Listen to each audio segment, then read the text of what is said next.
Mister ladies நேயர்களுக்கு வணக்கம். இன்றைக்கு நாம பார்க்கவிருக்கக்கூடிய ஒரு மருத்துவம் நடுக்குவாதம்.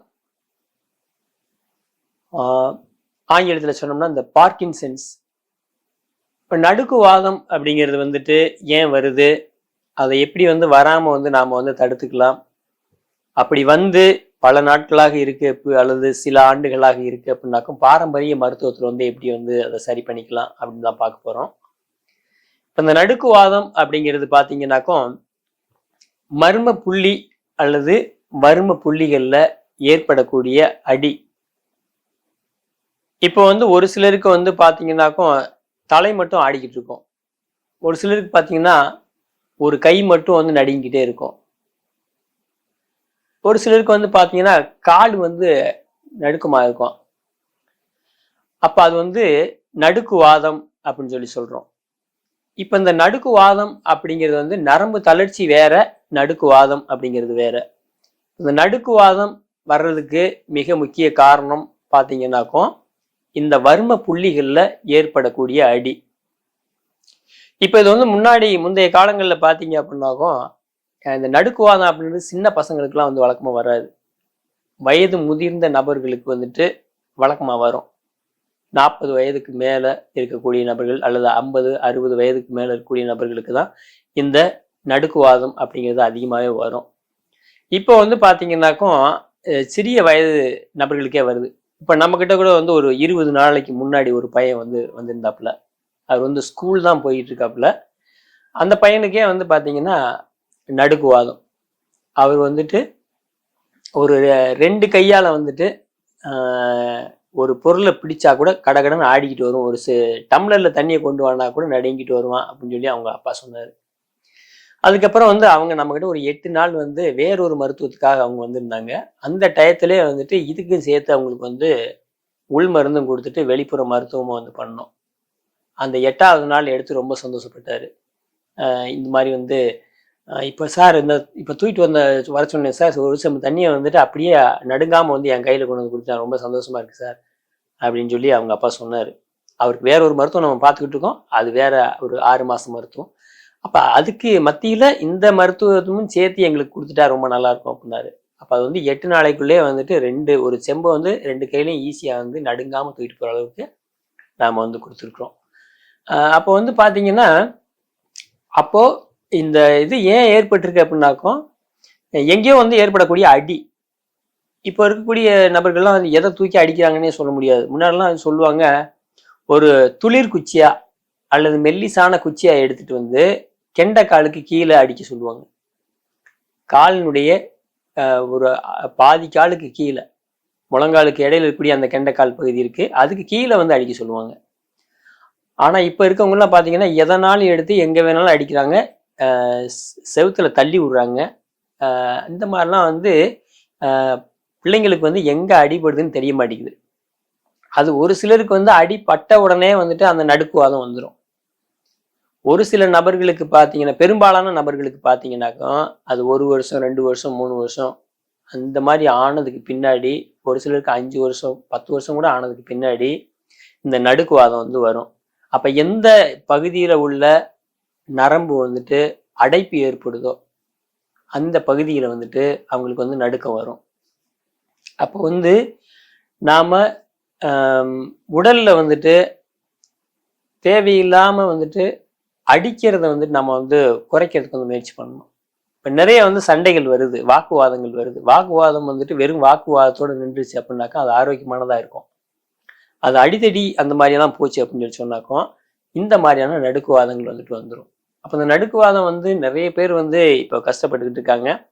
அதுக்காக ஆண்டு கணக்குல மாற்று முறை மருந்துகள்லாம் எடுத்துக்கிட்டு இருந்துகிட்டு இருக்காங்க. அப்படி எடுத்துக்கிட்டு திரும்ப நம்ம கிட்ட வரக்கூடிய நபர்களும் இருக்காங்க.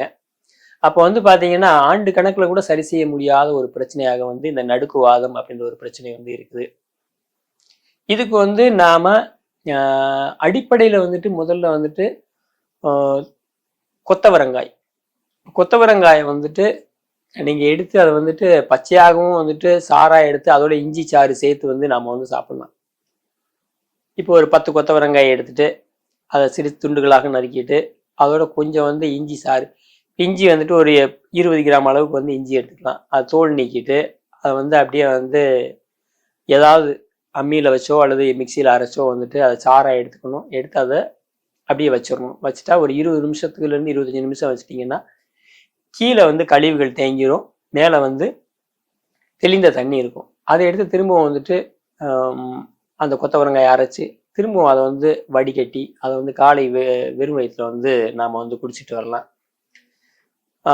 அதே போல் வந்து அமுக்கரா கிழங்கு வந்துட்டு நீங்கள் வந்து வாங்கிட்டு அதனுடைய பொடியையும் நீங்கள் வந்து தேனில் கலந்து வந்துட்டு ஒரு 2 கிராம்லேருந்து 4 கிராம் வரைக்கும் எடுத்துட்டு அதை தேனில் கலந்து வந்து நீங்கள் சாப்பிட்டுட்டு வரலாம்.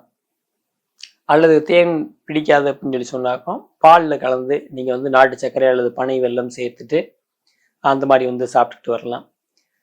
இப்போ வந்து அது வந்து அளவு வந்துட்டு கம்மியாக இருக்குது அப்படின்ற பட்சத்தில் வந்துட்டு இந்த எளிய மருத்துவ முறைகள் மூலியமாக வந்துட்டு சரியாயிடும். அதுவே வந்து நரம்பு தளர்ச்சி அதிகமாக இருக்குது அப்படின்னாக்க வந்துட்டு அந்த அடிபட்டு இருக்கக்கூடிய அந்த வர்ம புள்ளிகளை வந்துட்டு தூண்ட வேண்டியிருக்கும். அந்த இடங்களை வந்து சீராக்கம் பண்ண வேண்டியிருக்கும், சமச்சீராக்க வேண்டியிருக்கும். அப்போ வந்து சமச்சீராக்குனாதான் வந்துட்டு அது வந்து முழுமையடையும். இதை பொறுத்த வரைக்கும் பாதிப்புகள் வந்து அதிகமாக இருக்கும் பொழுது ஒரு 3 மாத அளவுக்கு வந்துட்டு அவங்களுக்கு வந்துட்டு உள் மருந்து தேவைப்படும். அதே நேரத்தில் புற மருத்துவத்தை பொறுத்த வரைக்கும் வழக்கமாகவே ஒரு 5 நாளில் தொடங்கி அதிகபட்சமாக வந்துட்டு ஒரு 20 நாள் வந்து வெளிப்புற மருத்துவம் வந்துட்டு தேவைப்படும். அப்போ இந்த மாதிரி வந்து செய்யும்போது அதனுடைய தாக்கம் வந்துட்டு மருத்துவம் எடுத்துக்கொள்ளக்கூடிய அந்த காலத்திலே வந்துட்டு புற மருத்துவம்லாம் எடுத்துக்கொள்ளக்கூடிய அந்த காலத்திலே வந்து நிறைய வித்தியாசங்களை வந்து அவங்க வந்து உணர முடியும். அதனுடைய தாக்கம் வந்து குறைஞ்சிருக்கு அப்படின்னு சொல்லக்கூடிய நபர்கள் வந்துட்டு மிகவும் அதிகமாக இருப்பாங்க. அந்த ஓரிரு நாட்கள் முதல் ஒரு வாரம் வரைக்குமே எடுத்துக்கூடிய அந்த காலகட்டத்திலே பெரிய அளவிலான மாற்றம் வந்துட்டு நேர்மறை மாற்றம் வரும். அப்போ வந்து நம்ம மர்ம புள்ளிகளில் வந்து அடிப்படாத அளவுக்கு வந்து நாம் வந்து பார்த்துக்கணும். அதுதான் வந்துட்டு நோயற்ற வாழ்வே வந்து குறைவிட்டு செல்லும். நம்ம வந்து நோய் வர்றதுக்கு முன்னாடி காத்துக்கிறதுக்கு வந்து முயற்சி பண்ணணும். நோய் வந்ததுக்கு அப்புறம் திரும்ப அதை பார்த்துக்கிறதுக்காக வந்து செலவு பண்ணிக்கிட்டு இருக்கணும். இன்னொன்று வந்து மன உளைச்சல் இருக்கு. அது அந்த நபருக்கு மட்டும் மன உளைச்சல் கிடையாது, அந்த குடும்பத்துக்கே வந்து மன உளைச்சல் ஆகுது. தீர்க்கப்பட முடியாத பிரச்சனையா இருக்குது. சில ஆட்கள்லாம் வந்து நான் 5 வருஷமா வந்து அந்த ஊர்ல வெளியூருக்கு போயிட்டு மருந்தை வாங்கிட்டு வந்துக்கிட்டு இருக்கேன் அப்படின்லாம் சொல்லிக்கிட்டு வந்திருக்காங்க நம்மகிட்ட. அந்த மாதிரி ஆண்டு கணக்கில் வெளி மாவட்டங்களில் போய் அல்லது வெளி மாநிலங்களில் போய் மருந்துகளை வாங்கிட்டு வந்து சாப்பிட்டுக்கிட்டு இருக்கிறது வந்துட்டு மிகவும் ஒரு மன அழுத்தத்தை கொடுக்கக்கூடிய ஒரு விடயமாக இருக்கு. அப்போ அதிலிருந்து நம்ம முழுமையாக வந்து வெளி வரணும் அப்படின்னு சொன்னாக்கும் உரிய மருத்துவத்தை எடுத்துக்கொண்டு சிறப்பாக இருக்க வேண்டும். வழக்கமாக வந்து மற்றவங்களை வந்து அடிக்கிறத வந்து தவிர்க்கணும். நம்மளையும் மற்றவங்க அடிக்காத அளவுக்கு நம்மளை மாற்றி வச்சுக்கணும். அப்போ வந்து தேவையற்ற இடங்கள்ல ஏற்படக்கூடிய அடிகள் வந்து படாமல் இருந்துச்சுனாக்கும் இந்த நடுக்குவாதம் அப்படிங்கிற ஒரு பிரச்சனை வந்துட்டு வராது. அப்போ அங்கேயும் வந்துட்டு இரத்த குழாய்கள்ல ஏற்படக்கூடிய அடைப்பு தான் அது. அப்போ வந்து அதனால வந்துட்டு அடைப்புகள் ஏற்படாமல் இருக்கணும்னாக்க காயங்கள் ஏற்படாமல் இருக்கணும். உள்காயம், வெளிக்காயம் வந்து போயிடும், உள்ள இருக்கக்கூடிய காயம் வந்து போகாது. அப்போ வந்துட்டு கண்ட இடத்துலையும் அடிக்கிறத நம்ம தவிர்த்தோம் அப்படின்னாலே இந்த நடுக்குவாதம் அப்படின்ற ஒரு பிரச்சனை வராமல் நம்ம காத்துக்கொள்ள வேண்டும். அதுக்கான உரிய முயற்சிகளை எடுங்க. ஏற்கனவே சொல்லியிருக்கக்கூடிய மருத்துவத்தை வந்து கடைப்பிடிங்க. சிறப்பாக இருக்கக்கூடிய அந்த பதிவு வந்துட்டு மற்றவங்களுக்கும் வந்து பகிருங்கள்.